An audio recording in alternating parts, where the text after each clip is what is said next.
اعوذ باللہ من الشیطان الرجیم بسم اللہ الرحمن الرحیم انا انزلناه فی لیلۃ القدر وما ادراک ما لیلۃ القدر لیلۃ القدر خیر من الف شہر تنزل الملائکۃ والروح فیہا بإذن ربهم من کل امر سلام ہی حتی مطلع الفجر۔ حضرات، جو سورہ مبارکہ آپ نے سنی ہے اس کا نام سورۃ القدر ہے، جس کے اندر لیلۃ القدر کا تذکرہ اللہ نے کیا ہے، اس کی مختلف خوبیوں کو بیان کیا ہے کہ لیلۃ القدر یہ کیسی رات ہے، یہ کون سی رات ہے، اس کی کیا فضیلت ہے، جو اس رات کو پا لے اور عبادت کر لے اس کی کیا فضیلت ہے۔ یہ 4-5 باتیں آج کے درس میں ہم انشاءاللہ العزیز پڑھیں گے۔ سب سے پہلے قرآن مجید کی جو سورت آپ کے سامنے پڑھی ہے اس پہ آپ نے غور کرنا ہے کہ اس میں سب سے پہلی بات جو اللہ نے بیان کی لیلۃ القدر کے حوالے سے وہ یہ کہ انا انزلناہ فی لیلۃ القدر۔ اللہ تعالیٰ فرماتے ہیں کہ ہم نے اس کو نازل کیا ہے قدر کی رات میں، یعنی قرآن مجید کو قدر والی رات میں نازل کیا ہے۔ پھر اللہ تعالیٰ فرماتے ہیں کہ اے نبی صلی اللہ علیہ وسلم، آپ کو کس چیز نے معلوم کروایا کہ وہ لیلۃ القدر کیا ہے، یعنی اس کی عظمت، اس کی شان، اس کا مقام آپ کو کس نے معلوم کروایا۔ دوسرا مفہوم اس کا یہ ہے کہ اے نبی صلی اللہ علیہ وسلم، آپ کو کیا خبر کہ لیلۃ القدر کیا ہے۔ پھر آگے اللہ بتلاتے ہیں کہ لیلۃ القدر کیا ہے، فرمایا لیلۃ القدر خیر من الف شہر۔ لیلۃ القدر جو ہے یہ 1000 مہینوں سے بھی افضل ہے، 1000 مہینوں سے یہ ایک رات افضل ہے، اعلیٰ ہے، بہتر ہے، اس لیے کہ اس میں فرشتے نازل ہوتے ہیں۔ تنزل الملائکۃ والروح، جبریل امین بھی تشریف لے آتے ہیں، فرشتے بھی آ جاتے ہیں، جبریل بھی تشریف لے آتے ہیں، اور اللہ کے اذن اور اس کے حکم سے آتے ہیں۔ من کل امر، تمام امور کے متعلق وہ تشریف لاتے ہیں، یعنی فیصلوں کی رات جس کو آپ کہہ سکتے ہیں۔ بڑے بڑے امور اور بڑے بڑے فیصلے اللہ تعالیٰ فرشتوں کے حوالے کر دیتے ہیں، یہ وہی رات ہے۔ عظمت سے آپ اندازہ لگا سکتے ہیں اس بات سے کہ جبریل امین جیسے فرشتے وہ بھی تشریف لے آتے ہیں، حالانکہ ان کی ذمہ داری مکمل ہو چکی ہے۔ انبیاء پر اللہ کا پیغام لے کر آنا، وحی لے کر آنا، یہ ان کی ڈیوٹی جو نبی صلی اللہ علیہ وسلم کے دنیا سے رخصت ہونے کے ساتھ تمام ہو گئی، مکمل ہو گئی۔ اب وہ دنیا میں تشریف نہیں لاتے، لیکن یہ رات ایسی رات ہے کہ اس میں جبریل امین بھی تشریف لے آتے ہیں۔ اتنی عظمت ہے جبریل کی، سید الملائکہ کہا جاتا ہے کہ تمام فرشتوں کے وہ سردار ہیں۔ نبی صلی اللہ علیہ وسلم کی حدیث ہے صحیح بخاری اور صحیح مسلم میں، ایک مرتبہ جبریل امین کو دیکھا آسمان کے کنارے پر، 600 پر تھے جبریل امین، 600 پر اللہ تعالیٰ نے لگائے ہیں جبریل امین علیہ السلام۔ جسامت کیسی ہے، کتنے بڑے ہیں وہ۔ سیدنا عبداللہ بن مسعود رضی اللہ عنہ کا قول ملتا ہے حسن درجے، حسن سند کے ساتھ، کیا فرماتے ہیں کہ جبریل امین کا ایک کندھے سے لے کر دوسرے کندھے کا درمیانی جو فاصلہ ہے وہ اتنا زیادہ ہے، اتنا زیادہ ہے کہ تیز اڑنے والا جو پرندہ ہے وہ 500 سال تک اڑتا رہے اپنی تیز رفتار میں۔ 500 سال میں جتنا وہ سفر طے کرے گا اتنا فاصلہ ہے جبریل امین کے ایک کندھے سے لے کر دوسرے کندھے۔ اتنے بڑے فرشتے ہیں جبریل امین، اور وہ بھی اس رات زمین پر تشریف لے آتے ہیں۔ زمین بھر جاتی ہے فرشتوں سے، اللہ کی رحمت ہی رحمت ہوتی ہے، فجر کے طلوع ہونے تک سلامتی ہی سلامتی ہوتی ہے۔ یہ سارا ترجمہ ہے سورۃ القدر کا جو ابھی آپ کے سامنے میں نے تلاوت کی۔ اور اگر 1000 مہینوں سے جو اللہ نے افضل کہا ہے، یہ ہمارے ذہنوں کے قریب کر دی ہے اللہ تعالیٰ نے بات کہ ایک رات کی عبادت 1000 مہینے کی عبادت سے افضل ہے۔ 1000 مہینہ اگر آپ سالوں کے اندر لے جائیں نا، اس کو 1000 مہینہ کہنے میں ایسے لگتا ہے کہ چند دن ہوں گے، ہم سالوں کے اندر اس کو جب تقسیم کرتے ہیں تو 83 سال 4 مہینے بنتے ہیں، یعنی ایک رات کی عبادت ایک طرف اور 83 سال 4 مہینوں کی لگاتار عبادت ایک طرف۔ یہ ایک رات کی عبادت افضل ہے، 83 سال 4 مہینوں کی عبادت کم پڑ جائے، یعنی اس کو افضل کہا گیا ہے، اعلیٰ کہا گیا ہے۔ یہ ایسے ہی سمجھ لیں جیسے ایک نماز ہم بیت اللہ کے اندر پڑھیں تو کتنی نمازوں کا ثواب ملتا ہے؟ کتنی نمازوں کا؟ 1,00,000 نماز کا۔ کبھی سوچا ہے کہ 1,00,000 نماز اگر سالوں کے اندر اس کو لے جائیں تو کتنے سالوں کی نمازیں بنتی ہیں؟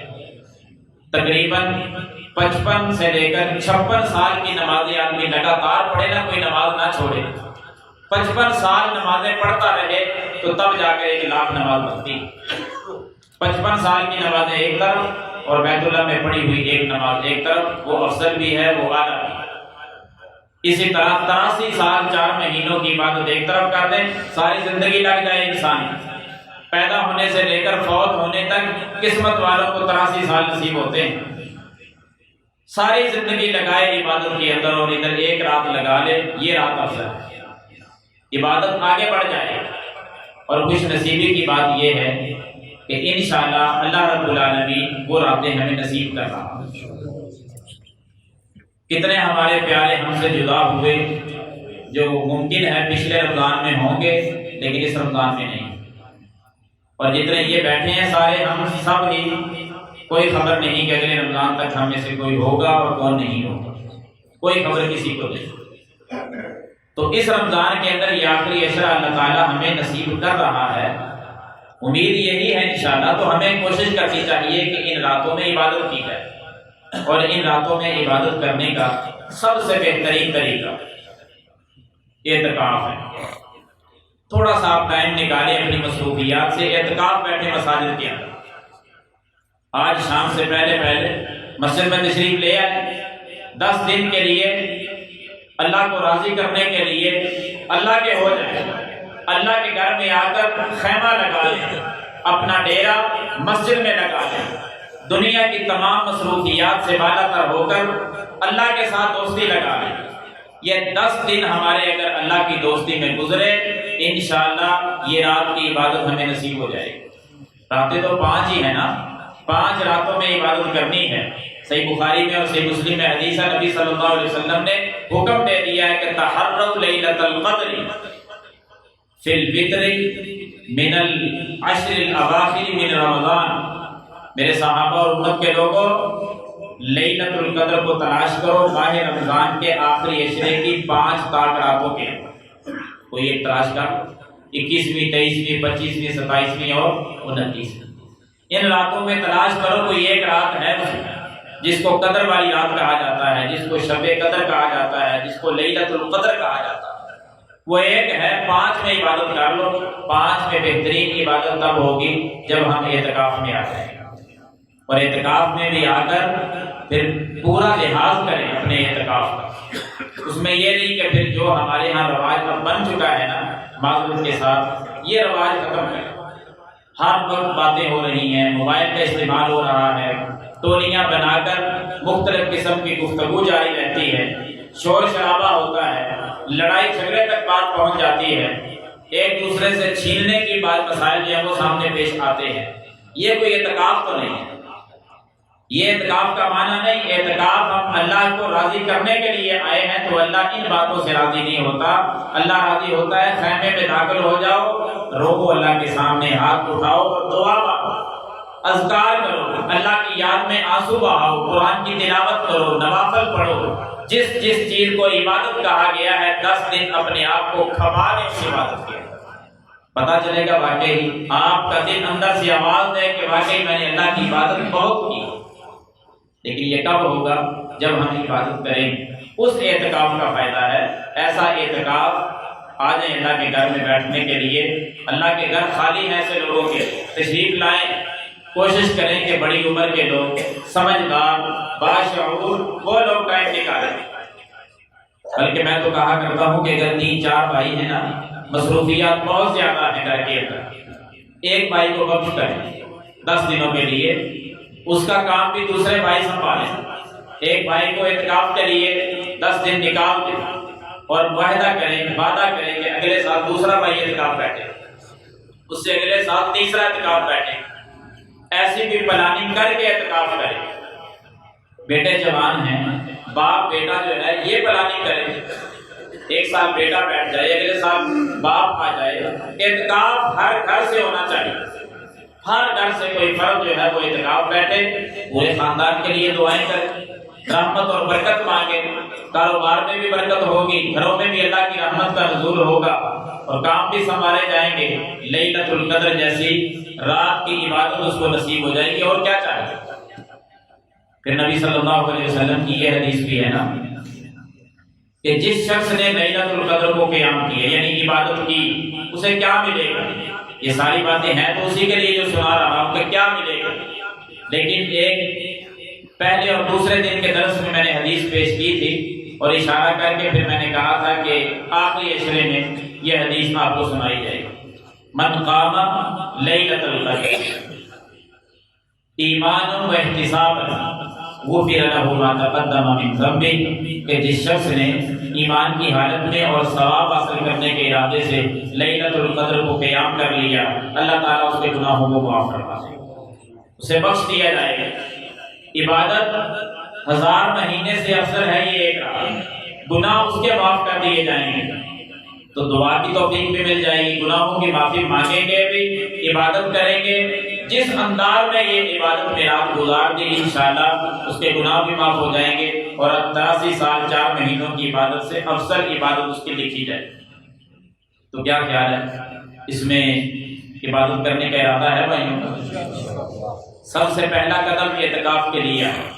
دوسرا قدم یہ ہے کہ پھر بھی ہر بندے کی اپنی اپنی مصروفیات ہیں، فرض نہیں، اگر وہ مصروفیات نہیں چھوڑ سکتے تو کم از کم یہ 5 راتیں تو اللہ کی عبادت کریں، ہم دن میں مصروفیت ہو جائے، لیکن طاق راتیں جو ہے نا یہ پھر نیند نہیں، پھر کوئی مصروفیت نہیں، جس قسم کا کام ہو اللہ کے لیے مراد عبادت میں آئے۔ یہ 5 طاق راتیں جو ہیں یہ ہر بندہ ہم میں سے چاہے جس عمر کے اندر ہے اپنے ماہ رمضان، اپنی زندگی کا آخری رمضان سمجھ لے، کیا خبر کہ کیا ہونے والا ہے۔ بس اسی پر ہمارا آج کے درس کا اختتام ہے کہ اپنی زندگی کا آخری ماہ رمضان سمجھ کر ان 5 طاق راتوں میں خوب اللہ کی عبادت کر لیں، جتنا رو سکتے ہیں اللہ کے سامنے رو لیں، جو مانگ سکتے ہیں اللہ سے مانگ لیں، جتنی عبادت کر سکتے ہیں کر لیں۔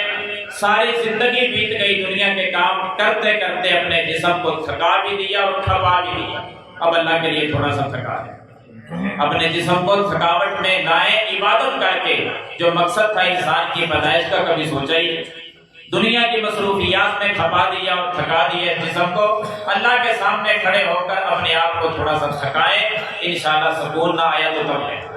اللہ تعالیٰ مجھے اور آپ کو عمل کرنے کی توفیق عطا فرمائے، آمین ثم آمین، وما توفیقی الا باللہ۔